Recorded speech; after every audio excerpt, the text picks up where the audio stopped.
Hola, bienvenidos todos a esta presentación de los análisis de dos casos clínicos. Somos estudiantes de Psicología de la Universidad de Acambú, materia Psicopatología de la Niñez y de la Adolescencia, que está a cargo de la profesora María Linares. Nuestro grupo está integrado por Camila Martínez, Niurka Viloria, Luisani Jiménez, Branger Pinto y mi persona, Daireli Fuentes. A continuación se va a hacer la presentación de los análisis de los casos. Hola, saludos, mi nombre es Luis Ángel Jiménez y bueno, me toca hablar sobre el caso 1. En este caso es una historia clínica. Primero debemos de tener conceptualizado qué es una historia clínica. Una historia clínica psicológica es un documento en el cual recoge toda información relevante sobre el estado actual y del pasado de un paciente. En este caso, aquí, ¿verdad? Queda apuntados todos los temas tratados durante las distintas consultas, su progreso y sus altibajos. Por lo tanto, toda información incluida en este tipo de documento es de muy valiosa para el terapeuta, puesto que se trata de una guía que permite hacer un seguimiento de cómo impacta el tratamiento hasta un paciente. Ok, bueno, una vez que ya tenemos conceptualizado lo que es una historia clínica, tenemos un ejemplo. En este caso, tenemos a Juan Ramírez, que es un adolescente de 16 años de edad. En esta historia clínica se toman los datos personales de él, desde su fecha de nacimiento, edad, cédula, teléfono, composición familiar. Se les toma los datos de quién es el que lo va a evaluar. A su vez, cuál es su motivo de la consulta. ¿De dónde extraemos? Desde el verbatim, es decir, de lo que habla directamente el paciente, y en este caso sus familiares o los padres, y su situación actual. Para este caso, Juan presenta desde hace varios meses tristeza, aislamiento, pérdida de atención, concentración, alteración en su apetito, insomnio, estrés, irritabilidad, sentimientos de soledad, frustración, generándole así un malestar a nivel emocional, educativo y social. Una vez que se extrae ese verbatim, tomamos lo que se llama los antecedentes. Desde allí vienen lo que son los antecedentes perinatales, que es decir, cómo fue su proceso evolutivo durante su gestación. También se encuentra también lo que se llama antecedentes personales patológicos. Allí se estudia cómo fue su evolución dentro de su nacimiento, su niñez y su adolescencia, y allí es donde se descubre si ha tenido una enfermedad o no. En este caso, Juan no presenta ninguna enfermedad. Cuando hablamos sobre antecedentes personales no patológicos, es cómo fue llevado su infancia. Si en este caso Juan presentaba crisis nocturna en los primeros meses cuando le costaba dormir solo. Actualmente Juan presenta alteraciones en el sueño.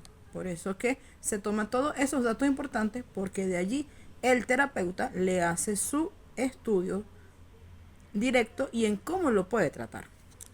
Cuando se toca el tema dentro de las historias, lo que se llama antecedentes escolares, es cómo fue su desarrollo evolutivo durante su etapa de escolaridad, desde la básica hasta la diversificada. También tocamos el tema de lo que son los antecedentes familiares, cómo fue la relación de sus padres, cómo se conocieron, cómo él se lleva con sus abuelos, con sus tíos y con sus primos que son descendientes a él. Y también se toca dentro de la historia clínica lo que es la situación familiar, en cómo es su relación directamente con sus padres y si tiene hermanos o no. En este caso, Juan no tiene hermanos, es hijo único, y ahí se estudia lo que es también el nivel socioeconómico y en cómo los padres lo han ido llevando durante su formación y durante su crecimiento, tanto familiar como escolar.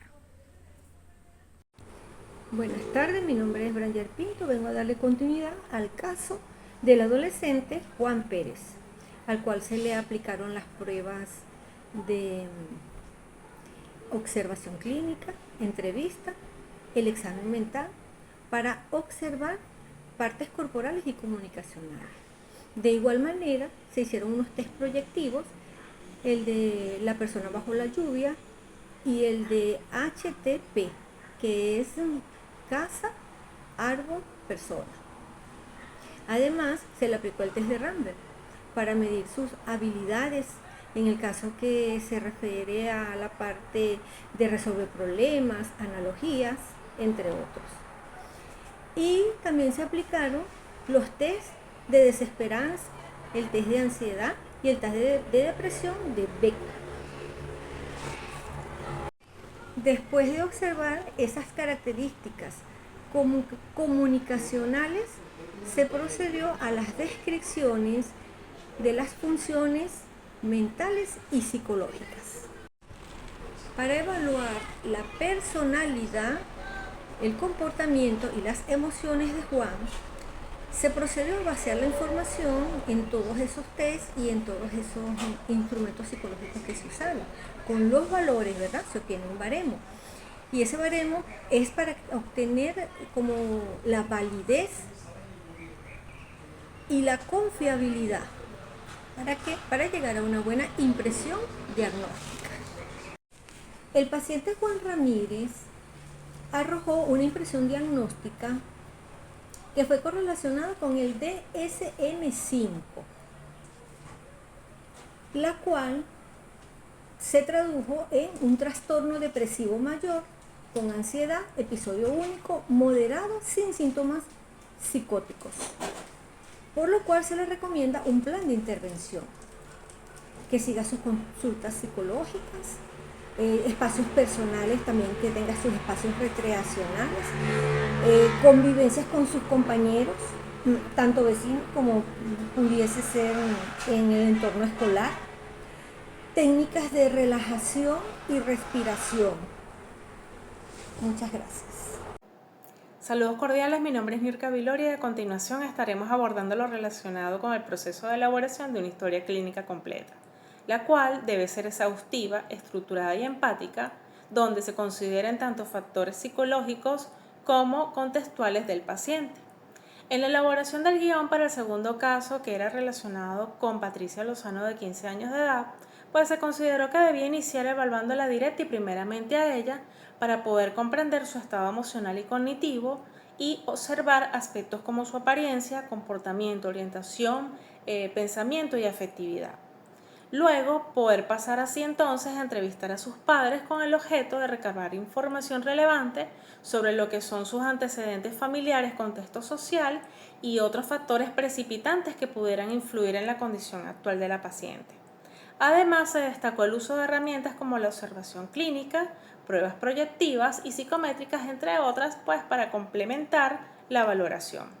Sin duda alguna, este enfoque inicial busca establecer un diagnóstico claro desde un espacio de confianza, respetando precisamente la privacidad del paciente y adoptando un lenguaje a su edad y situación emocional, mientras se profundiza en las dinámicas familiares y en cómo éstas pueden estar afectando o no su bienestar psicológico. La combinación de estas estrategias permite tener una visión integral del caso y sentar precisamente las bases sólidas para el abordaje terapéutico.